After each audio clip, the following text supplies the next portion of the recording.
श्री गुरु सत्ताय नमः। सभी को प्रणाम। पिछले ऑडियो में आपने सुना कि गायत्री आश्रम बनाने के लिए उपयुक्त जगह नहीं मिल पाने के कारण परम पूज्य गुरुदेव के मन में काफ़ी उथल पुथल चल रही थी।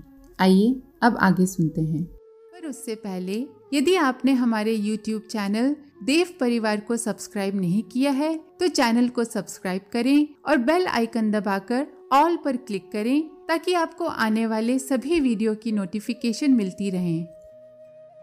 स्वामी अखंडानंद सरस्वती जी से श्री राम की भेंट मथुरा क्षेत्र में घूमते हुए हो गई थी। सन 1950 के आसपास जो लोग मथुरा में श्री कृष्ण जन्म स्थान का काम देख रहे थे उनमें स्वामी जी भी प्रमुख जनों की श्रेणी में थे। श्री राम ने अपनी बात स्वामी जी से छेड़ी। उन्होंने कहा, हम लोग मथुरा में गायत्री साधना का केंद्र बनाना चाहते हैं, उसके लिए उपयुक्त स्थल कहाँ हो सकता है, कुछ मार्गदर्शन कीजिए। श्री राम को स्वामी अखंडानंद तप अनुष्ठान में निरत एक निष्ठावान साधक और अखंड ज्योति पत्रिका के संपादक के रूप में जानते थे। जब श्री राम ने उनसे उपयुक्त स्थान के बारे में पूछा तो वे कहने लगे कि अच्छा हो किसी उच्च कोटि के संत विद्वान से परामर्श लिया जाए। मैं इस संबंध में अधिकार पूर्वक कुछ नहीं कह सकता। अगर आप चाहें तो शोध यात्रा में आपका साथी अवश्य बन सकता हूँ। स्वामी अखंडानंद की शालीनता ने श्री राम के मन को छू लिया। तभी कोई व्यक्ति द्विवेदी जी कहता हुआ उनके पास आया। वह स्वामी जी को संन्यास लेने के पूर्व के नाम से संबोधित कर रहा था। पास आकर उसने स्वामी जी के कान में कुछ कहा। सुनकर स्वामी जी ने उससे अच्छा कहा और उस व्यक्ति को रुखसत किया। फिर श्री राम से बोले, न जाने क्यों हमारे समाज में लोग किसी को भी अपनी तरह से धर्म कार्य करते हुए देखना पसंद नहीं करते। गायत्री उपासना के प्रचार का जो काम आप कर रहे हैं उससे लोगों को क्यों नाराजगी होनी चाहिए, लेकिन लोग आपका भी विरोध करते हैं। हम लोग यहाँ भगवान श्री कृष्ण का मंदिर बनाने के लिए उद्योग कर रहे हैं। अपने ही समाज के लोगों को वो पसंद नहीं है। वे जन्म स्थान के विरुद्ध रचे जा रहे षड्यंत्रों की चर्चा कर रहे थे। बातचीत में उन्होंने इंगित किया कि आपका अर्थात श्री राम का भी विरोध है। बहुत स्पष्ट नहीं कहा, सिर्फ संकेत किया कि श्री राम भी श्री कृष्ण जन्म स्थान के महत् कार्य से जुड़ जाएं और इसी मंच से गायत्री साधना का प्रचार करें। उसके लिए प्रस्तावित सेवा संस्थान में ही कुछ जगह देने की पेशकश भी की। श्री राम ने स्वामी जी की सदाशयता को सराहा। सुझाव या प्रस्ताव में कोई बुराई नहीं थी। अब तक उन्हें जगह जगह जिस तरह विरोध सहना पड़ा था उसे देखते हुए ये प्रस्ताव सुविधाजनक था, लेकिन श्री राम को लगा कि किसी सेवा संस्थान से जुड़कर गायत्री महाविद्या का शोध अनुसंधान उतनी स्वतंत्रता से नहीं हो सकेगा। उन्होंने कहा, श्री कृष्ण जन्म स्थान जैसे महत् कार्य के लिए मैं पूरी तरह आपके साथ हूँ, लेकिन मेरी मार्गदर्शक सत्ता ने मुझे गायत्री महाविद्या पर ही केंद्रित रहने के लिए कहा है। स्वामी जी ने श्री राम से उनके गुरुदेव के बारे में पूछा। करीब आधा घंटे तक उनके काम और उद्देश्य पर चर्चा की। फिर कहा कि इस स्थिति में आपका स्वतंत्र रूप से काम करना ही अच्छा है। जगह का प्रबंध भी हो सकता है। रामकृष्ण दास परसों यहाँ आ रहे हैं, आप भी आइए, शायद उनसे मिलकर कोई रास्ता निकल आए। श्री कृष्ण जन्म स्थान जिस भूमि पर स्थित है वह रामकृष्ण दास जी के स्वामित्व में थी। स्वामी जी का आशय यह था कि इतनी विशाल भूमि में एक छोटा सा हिस्सा गायत्री साधना के लिए सुरक्षित रखा जा सकता है। वह जगह देने के लिए रामकृष्ण दास जी को मनाया जा सकता है। अखंडानंद जी श्री राम की इस बात से बहुत प्रभावित हुए थे कि भागवत पुराण सनातन धर्म का प्रतिनिधि शास्त्र है। उसके 12 स्कंध अध्याय गायत्री मंत्र के अक्षरों और ध्वनियों का ही विस्तार है। श्री राम ने घर आने पर घर पर ताई जी से, माता जी से और अपने सहयोगियों से स्वामी जी के सुझाव पर विचार किया। जिनसे वे विचार विमर्श किया उनकी प्रतिक्रिया अलग अलग तरह की थी।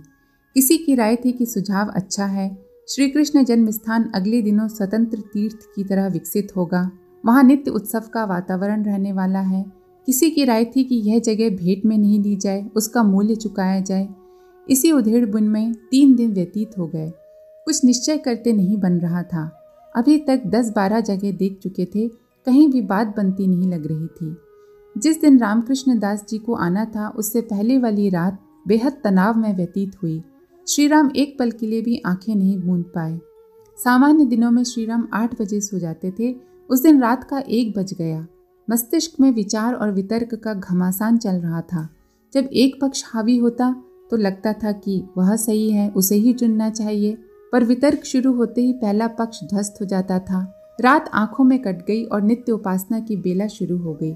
बिना सोचे, शरीर को आराम दिए बगैर वे बिस्तर से उठे और स्नान आदि से निवृत्त होकर उपासना के लिए बैठ गए। उस दिन भी दीप्त और स्वर्णिम आभा बिखेरता हुआ सविता देवता का तप्त पिंड दिखाई दिया। फिर उस पिंड से उठती हजारों कोस तक दूर जाती लपटें, उन लपटों में भस्मीभूत होता कषाय कलुष।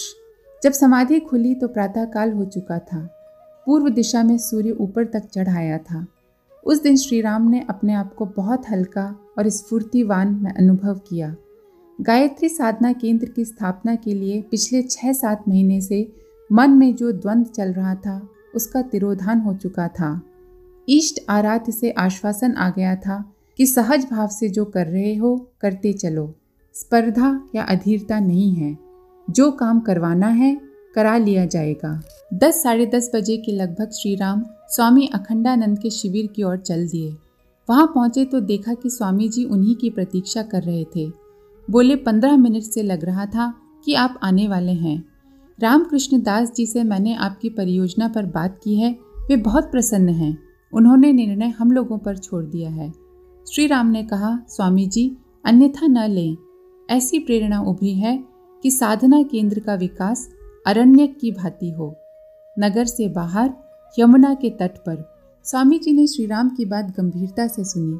करीब 2 घंटे तक विभिन्न विषयों पर चर्चा करते रहे। इन विषयों में साधना उपासना के प्रचार, साहित्य प्रकाशन, धर्म प्रचारक तैयार करने और गुरुकुलों की स्थापना पर विमर्श चला।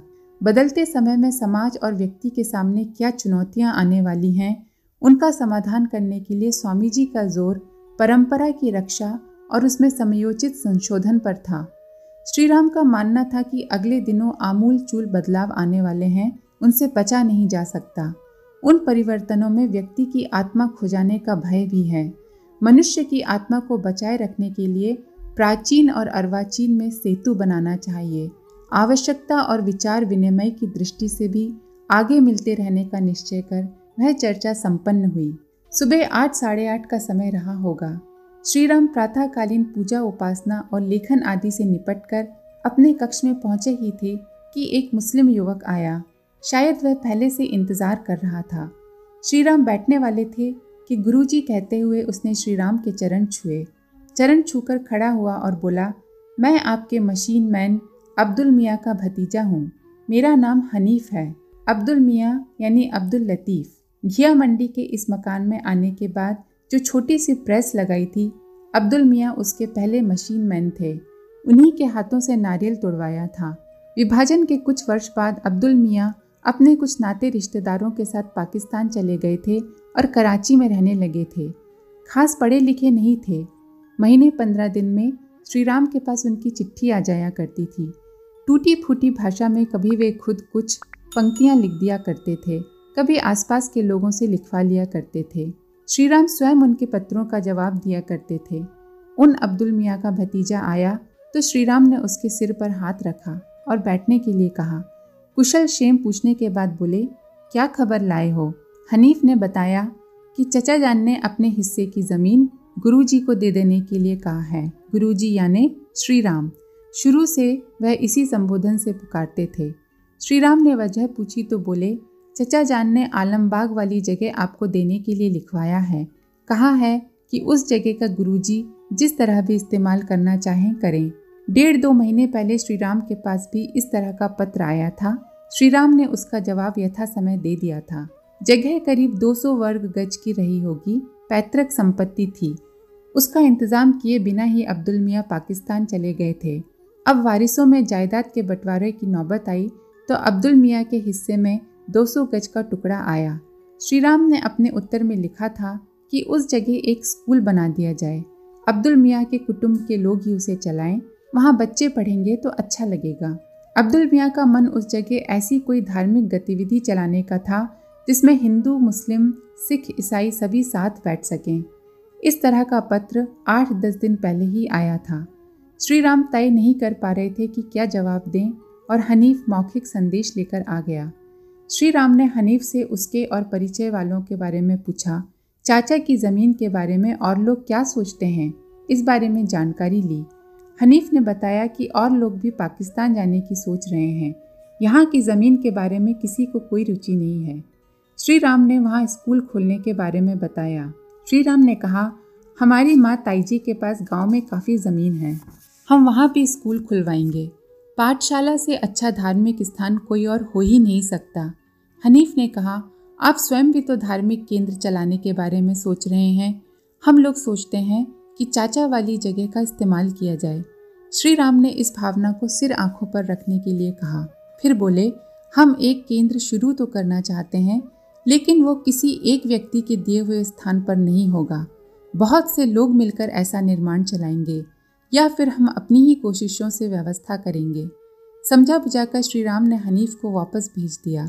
स्कूल चलाने की बात उसे भी जच रही थी। हनीफ और श्री राम की चर्चा के समय ताईजी भी आ गईं। आवलखेड़ा की ज़मीन पर स्कूल चलाने का विचार उन्होंने पहली बार सुना था। हनीफ के जाने के बाद वे कहने लगी, स्कूल वाली बात तो तुमने पहले कभी बताई ही नहीं।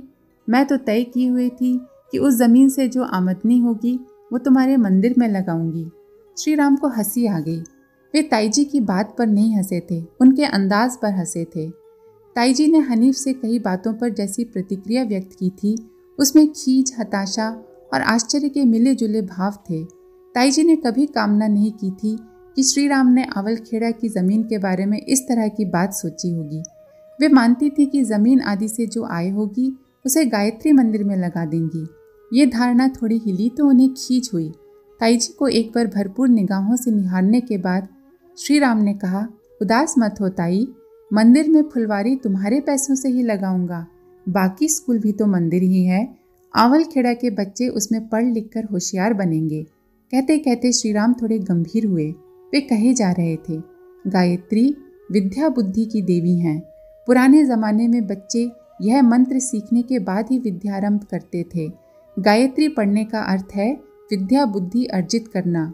उस विद्यालय को भी हम प्राचीन काल के गुरु ग्रहों की तरह समझें। लंबे वार्तालाप के बाद श्री राम की बात ताईजी के गले उतरने लगी थी। मन में ये सवाल अब भी घिरा हुआ था कि साधना केंद्र की व्यवस्था कैसी होगी।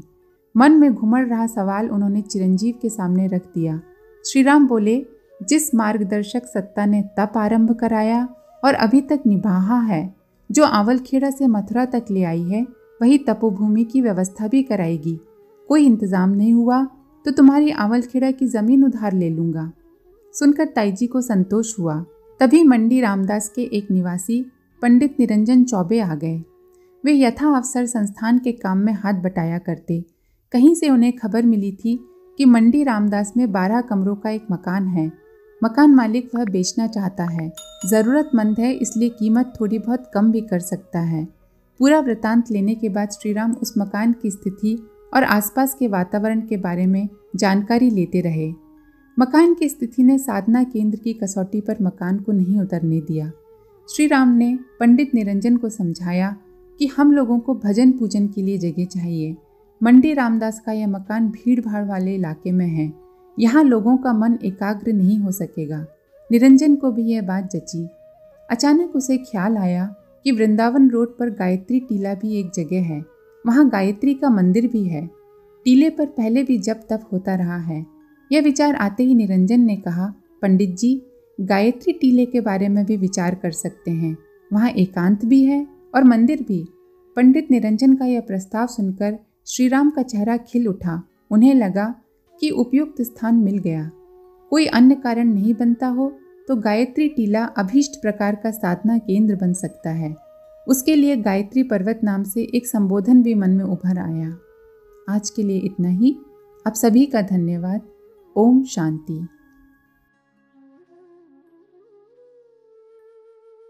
हमारे YouTube चैनल को सब्सक्राइब करें और बेल आइकन को दबाकर ऑल पर क्लिक करें ताकि नोटिफिकेशंस आपको मिलती रहें।